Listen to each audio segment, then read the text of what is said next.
a-t-il crise ou pas? L'immobilier repose sur 3 piliers. C'est-à-dire où je dirais la promotion immobilière. Sur la matière première, qui est le foncier, et dans ce sens-là, est-ce qu'on se pose la question, est-ce que la crise émane du foncier? Et on répond non, ce n'est pas une crise de foncier. Nous avons connu une crise de foncier quand on était vraiment sans plan d'aménagement. À titre d'exemple, nous avons à Casablanca le plan d'aménagement qui est sorti en 87, homologué en 89 et qui devait être revu en 2009. Eh bien, il n'a pas vu le jour, il a vu 20 ans après. La durée de vie d'un plan d'aménagement est de 10 ans.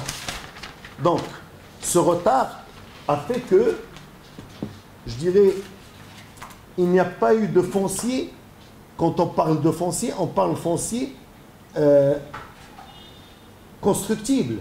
Un foncier qu'on peut, un promoteur immobilier, sur lequel il peut faire ses opérations et faire son montage. Parce que les dérogations, c'était un palliatif au manque de plan d'aménagement.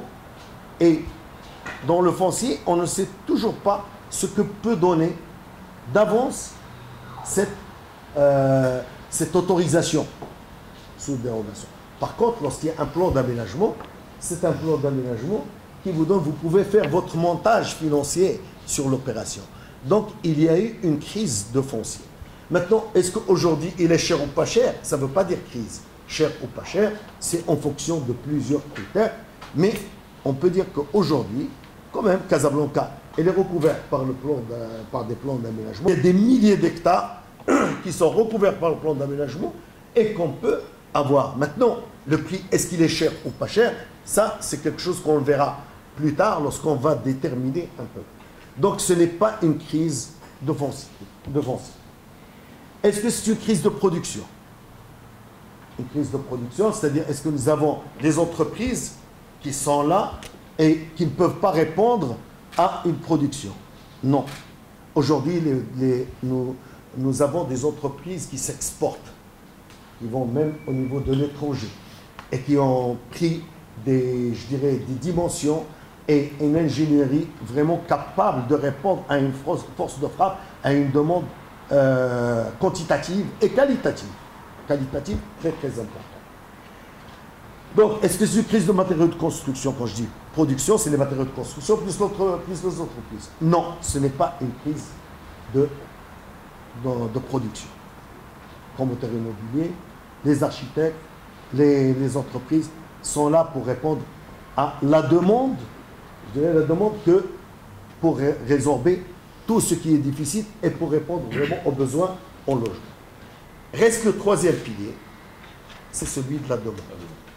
Sur celui de la demande, et on dit oui, il y a crise. Donc, je dirais, pour être plus clair, il n'y a pas la crise de l'immobilier, mais il y a une crise dans l'immobilier, dans un des piliers de l'immobilier, qui est la demande.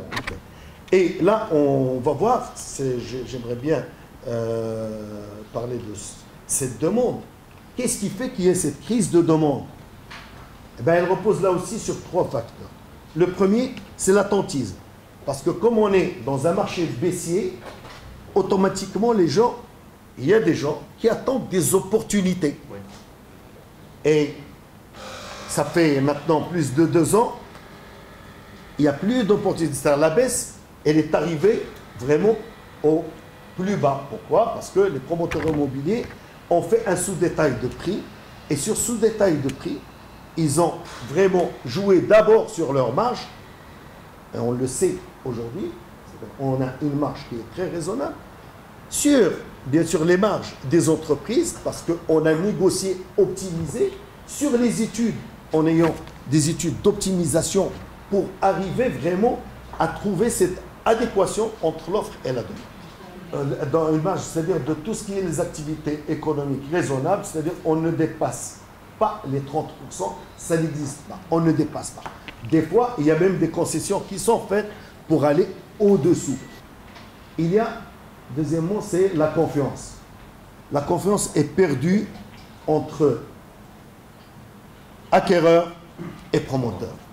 Ça, on a débattu ensemble, et c'est vrai, et c'est là l'occasion de le dire, que nous avons certains de nos promoteurs qui ont failli à la qualité.